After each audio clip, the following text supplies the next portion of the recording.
अस्सलामुअलैकुम वरहमतुल्लाहि ताला वबरकातुहू। क़ाल अल्लाहु तबारक व तआला फ़िल कलामिल्लाह अऊज़ु बिल्लाहि मिनश्शैतानिर रजीम हुन्ना लिबासुल लकुम व अंतुम लिबासुल लहुन औ कमा क़ाल रसूलुल्लाह सल्लल्लाहु अलैहि वसल्लम अन्निकाहु मिन सुन्नती फमन रग़िबा अन सुन्नती फ़लैसा मिन्नी।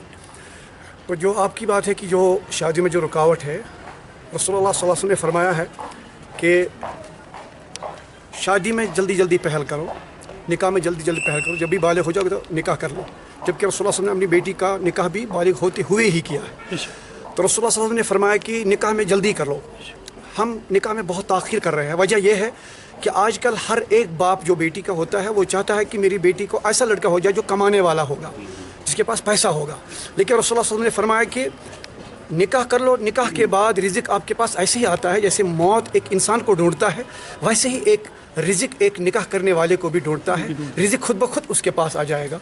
इसलिए ताख़ीर इस शादी में ऐसी इसीलिए हो जाती है कि बेटी का बाप भी चाहता है पैसे वाला हो जाए, और जो लड़का होता है वो भी चाहता है कि मेरी जो बीवी हो वो भी पैसे वालों की होनी चाहिए।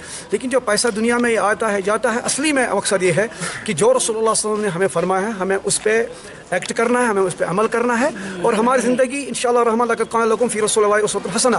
अल्लाह ताला ने फरमाया कि मैंने आपके लिए आपके नबी को मॉडल बनाया है। तो जो हमारे आका ने फरमाया है इंशाअल्लाह अगर हम उस पर पूरी तरीके से चलेंगे तो हमारी ज़िंदगी बिल्कुल आसान हो जाएगी। जबकि हमारे इस माशरे में आजकल जो शादियाँ हैं वो उसमें उनमें रस्म व रिवाज ज़्यादा है।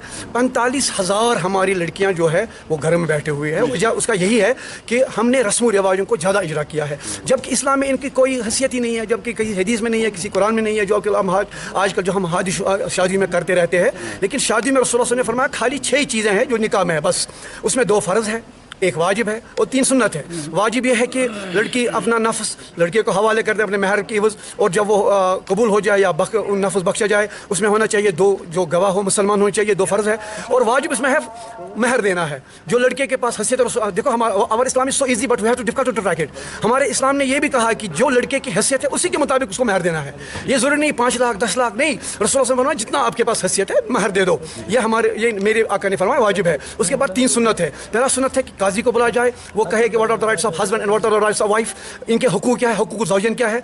तो दूसरा मेरे आका ने फरमाया कि रसूलुल्लाह सल्लल्लाहु अलैहि वसल्लम फरमाया जब निकाह हो जाए तो लड़के वालों की तरफ से मिठाई बांटी जाए, खजूर बांटी जाए, ताकि ये मुबारक की बात है आज एक आका का सुन्नत जिंदा हो गया है, शैतान रुस्वा हो गया है। और तीसरी सुन्नत यह रसूल ने फरमाया जब आप अपने लिए दुल्हन अपने घर लाओगे तो उसके बाद वलीमा कर लो। तो जो बेटी का बाप है उनके जो रिश्तेदार है उनको दावत पे लो, उनको खाना खिलाओ, यही मेरी आका का सुन्नत है। जबकि हमने निकाह को बहुत मुसीबत बना लिया हमने आज। मेरी बात शायद